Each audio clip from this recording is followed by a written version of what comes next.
ในสมัยพุทธกาล ณ วัดพระเชตวันมหาวิหาร องค์สมเด็จพระสัมมาสัมพุทธเจ้าได้ประทานหัวข้อธรรมแด่ภิกษุรูปหนึ่งเพื่อไปพิจารณาภิกษุรูปนั้นเมื่อได้รับหัวข้อธรรมแล้วก็เดินทางเข้าป่าใกล้กับเขตแดนเมืองกุสาลัน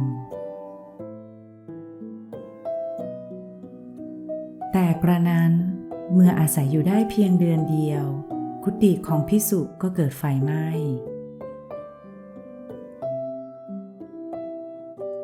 ภิกษุได้บอกกล่าวกับชาวบ้านถึงสิ่งที่เกิดขึ้นกับท่านชาวบ้านจึงสัญญาว่าจะช่วยสร้างกุฏิให้ใหม่แต่จะสร้างได้ก็หลังจากฤดูเก็บเกี่ยวผ่านไปแล้วแต่เมื่อฤดูเก็บเกี่ยวผ่านไปชาวบ้านก็ขอให้รอก่อนจนกว่าจะปลูกพืชใหม่เสร็จภิกษุก็ตัดสินใจรอหลังการปลูกพืชใหม่ชาวบ้านก็ต้องทดน้ำใส่ไร่ใส่นาภิกษุรูปนี้ก็รอต่อไปด้วยความไม่สบายใจเมื่อทดน้ำเสร็จแล้วชาวบ้านก็ต้องกำจัดวัชพืชและทำรั้วกั้นภิกษุก็ยังคงรอต่อไป3 เดือนผ่านไปภิกษุพยายามพิจารณาหัวข้อธรรมที่ได้รับมาแต่เนื่องจากเขาใช้เวลาส่วนใหญ่ต่อสู้กับสิ่งรอบๆตัวและความไม่สะดวกสบายต่างๆจึงทำให้ไม่ก้าวหน้าในการพิจารณาธรรมพอหมดฤดูฝนก็กลับไปเข้าเฝ้าพระพุทธเจ้าพระองค์จึงตรัสถามว่าภิกษุฤดูฝนที่ผ่านมานี้เป็นอย่างไรบ้างท่านสามารถละความยึดติดโดยการพิจารณาหัวข้อธรรมที่เราให้ไปได้หรือไม่ภิกษุตอบว่า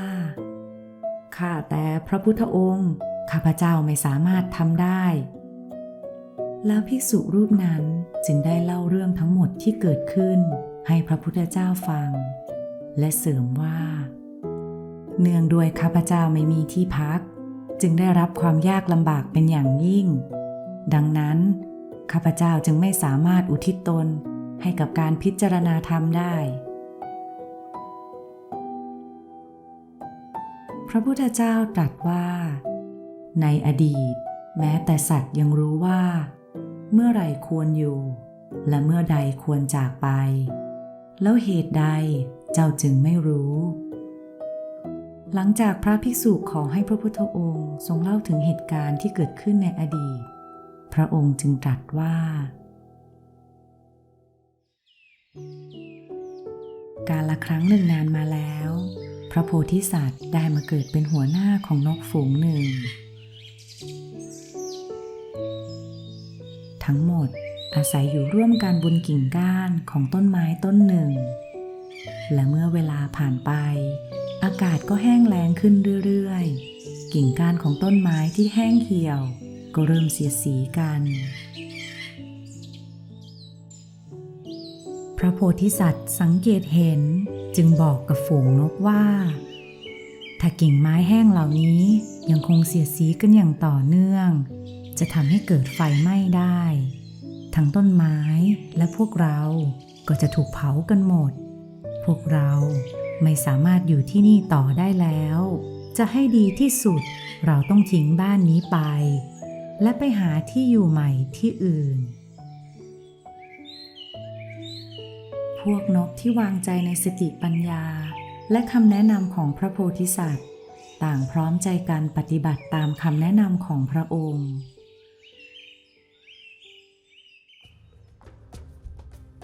อย่างไรก็ตามเหล่านกที่โง่เขลากลับคิดว่าพวกเราอาศัยอยู่ที่นี่มาตั้งนานการสร้างรังเหล่านี้ก็ไม่ใช่เรื่องง่ายๆเรายังไม่รู้เลยว่าสิ่งที่เขาพูดจะเกิดขึ้นจริงหรือเปล่าทำไมพวกเราจะต้องเสี่ยงที่จะสูญเสียทุกอย่างเพียงเพราะคำพูดของจ่าฝูงเล่านกเหล่านั้นจึงตัดสินใจที่จะอยู่ต่อ และก็เป็นไปตามที่พระโพธิสัตว์คาดการไว้ กิ่งก้านที่แห้งกรอบเสียดสีกันจนเกิดประกายไฟได้ลุกโหมอย่างรวดเร็วจนท่วมต้นไม้ทั้งต้นเหล่านกโง่เขลาที่รั้นจะอยู่ที่เดิมต่อไปถูกควันไฟเข้าปกคลุมไม่ทันจะทำอะไรได้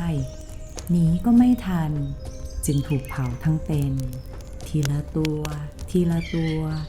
จากไฟที่โหมกระหน่ำพระโพธิสัตว์มองดูเหตุการณ์จากต้นไม้ต้นใหม่ที่ปลอดภัยรู้สึกเห็นใจและสงสารเหล่านกผู้โง่เขลาแต่ก็รู้ว่าไม่มีสิ่งใดที่ท่านจะทำได้เพื่อช่วยเหลือคนที่ไม่พยายามที่จะช่วยเหลือตัวเอง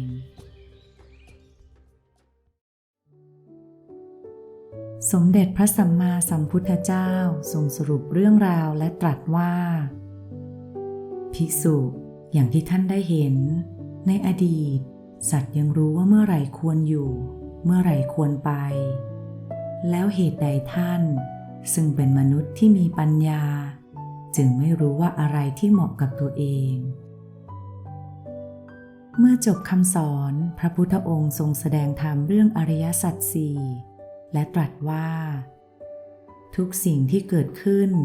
จะมีวันสิ้นสุดลงในที่สุดทุกสิ่งที่เกิดขึ้นย่อมดับไปทุกสิ่งไม่อยู่ภายใต้การควบคุมของเราภิกษุที่ได้ฟังอย่างตั้งใจและพิจารณาตามจึงสำเร็จเข้ากระแสธรรมเป็นพระโสดาบันคุณได้เรียนรู้อะไรจากนิทานเรื่องนี้บ้างหวังว่าคุณได้รับประโยชน์จากเรื่องนี้คลิกไลค์หากคุณชอบและคลิก subscribe เพื่อติดตามคลิปวิดีโอใหม่ในครั้งต่อไป